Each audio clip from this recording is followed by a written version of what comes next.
There's nothing quite as compelling as an untold story. And yet, as we go through life, we leave so many stories behind. Stories that teach us about who we are and where we came from, about the foundations that were laid out for us long before we came along. But we can't learn from them if they're never told. I think traditionally, women's history has been left out of a lot of narratives, and so it's really important to recover that history because we are half of the population. The primary thing that we're doing, and you'll see this in a lot of things, is to make sure that history is accurate and we don't have practice revisionist history and rewrite it incorrectly. The Appalachian Women's Museum is a virtual museum that exists to tell these stories.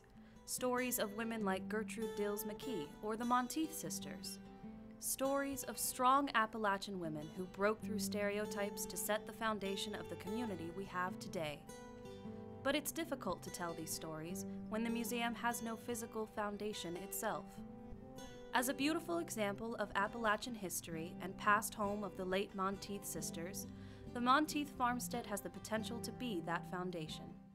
The sisters were such extraordinary women, and we think that it's such a good home to tell the stories of other Appalachian women in our region. The fact that two sisters lived there continuously through it made it a sort of natural transition into a women's museum. That sort of gave the idea for it. And frankly, there's not an Appalachian Women's Museum anywhere nationally. It was just a natural transition to move into that. Once the house is preserved, we really hope to turn it into a place that is unique among other institutions. There really isn't a museum that tells the story of Appalachian women. And what we want to do is tell a rich and diverse story. We want to talk about African American women, Cherokee women, and white women who made this region what it is today. The farmstead will act as a home for the Appalachian Women's Museum, as well as a cultural center where the museum will work with the community to build a foundation for the future by continuing the preservation of the past. But they can't do it alone. The museum needs the support of the community to make this mission become a reality.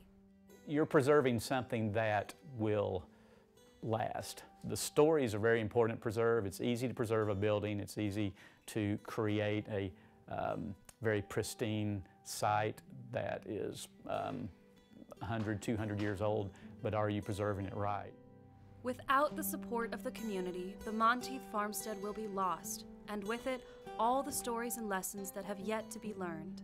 History wasn't necessarily pretty, it didn't necessarily smell good, it was a little dirty, and so you know, to preserve the stories of the people that were there are what's really important. And people will actually be able to feel what it was like and try to imagine walking through the halls of that house or walking along the creek bank or seeing the river cane growing that the Native Americans used to weave baskets. And so the actual working with something physical brings another layer into it.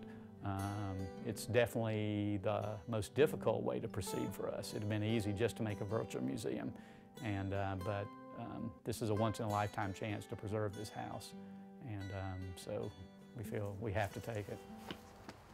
Honey? You can't be playing in there. You'll fall down any moment. It's dangerous. Get your ball. Let's go.